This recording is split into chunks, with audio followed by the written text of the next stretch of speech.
Imagine a friend or your partner is doing or saying something that bothers you. For example, maybe they've said something offensive or done something that goes against your morals.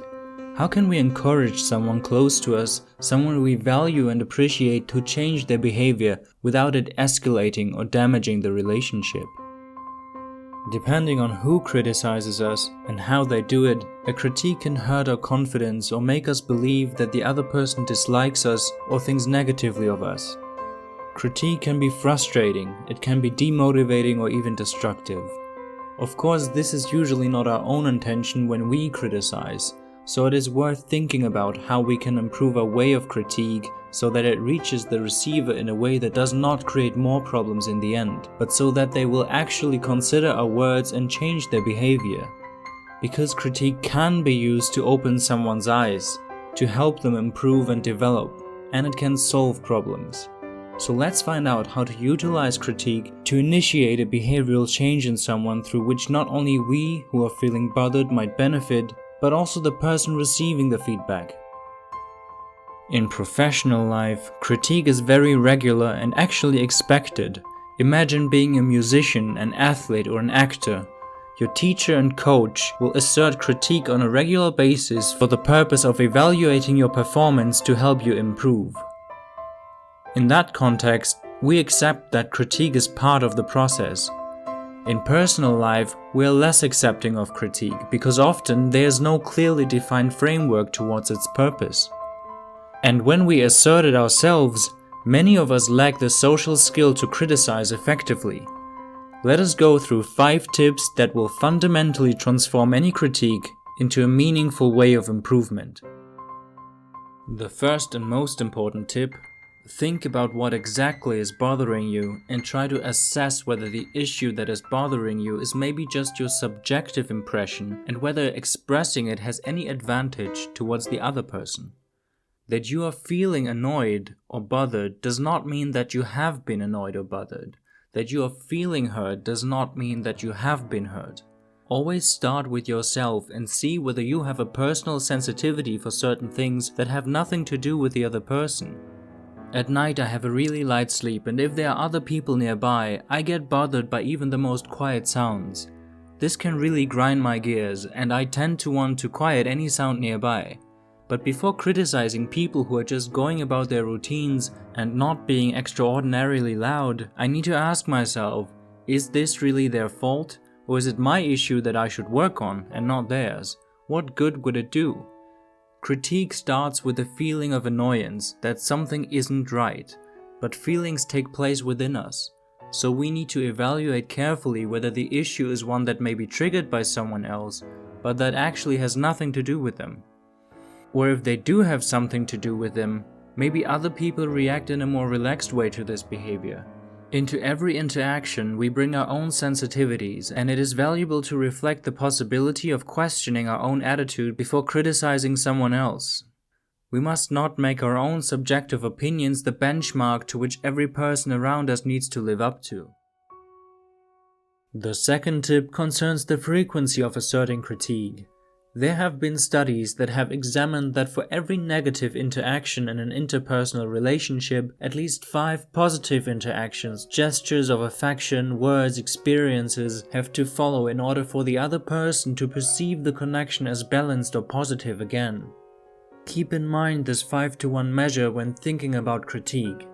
My tip is, criticize as much as you have to, but as little as you can do. Even the most confident of us will feel a shift towards a negative perception at one point if we are criticized too often.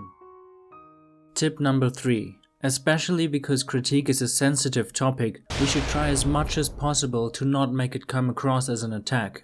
It is important that our critique revolves only about a very specific issue that we would like to change and not hit our conversation partner as a person, their personality or their values. For example, generalizations like "you always do this and that" or "you never do this and that" are giving the other person the feeling that they are doing something wrong for the entirety of their existence. Such remarks invite instinctively the urge to want to defend ourselves. Remember the last time such a scene occurred to you. The instinct is to reply with "but you do this and that." and then suddenly you find yourself in an escalating conflict where none would have needed to be. The goal is to move our conversation partner towards a behavioral change and not to annihilate them in a mutual blame war. So instead of criticizing their personality, stick to the one issue, that one behavior in that one instance, and avoid generalizations. Which brings me to tip number 4. Criticize immediately. If we are really bothered and after reflecting still hold the opinion that we are right to criticize, don't bottle it up. It will build negative feelings inside us that will grow into hate and anger with time. At one point then, we might explode, which really isn't helpful when trying to make another person change. And if we then bring up things that happened way in the past, that happened weeks ago, months ago, or even years ago, well, the other person will not perceive that we want to initiate a behavioral change that will benefit them as well, but that we criticize to make them feel small and devalue them as a person. Depending on the experiences of their childhood, they will either become really sad or really angry.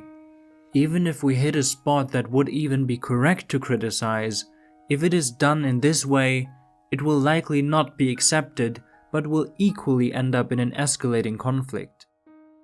The last tip is a technique that we call the feedback sandwich. It is often used in sales for less noble purposes, but it works. The softer, more easily digestible parts are on the outside, and embedded in them, there's the stuff that is harder to chew on, the critique. We start with the positive feedback, follow up with the critique, and then follow up with another positive feedback. In this way, our critique is more likely to be accepted and will not be perceived as an attack. But it is not only valuable because it is effective, but also because it forces us to reflect about positive aspects of the other person and not be tempted to criticize them in their entirety. It helps us regulate our own emotions, and if we then manage to formulate our critique as a wish, as a hope, then we maximize our chances of success. Because then it is not perceived as blame, but as a way the other person can make us even happier next time. And who doesn't like the opportunity to make a friend, colleague or partner even happier? Keep the big picture in mind and don't let negative emotions get the better of you. So, if there is a critique that the other person can benefit from, or your relationship can benefit from, it is worth it to bring it forward. The decisive factor for it to succeed is the way you do it. Keep these tips in mind and use the sandwich method to upgrade your critique. I look forward to hearing your experiences.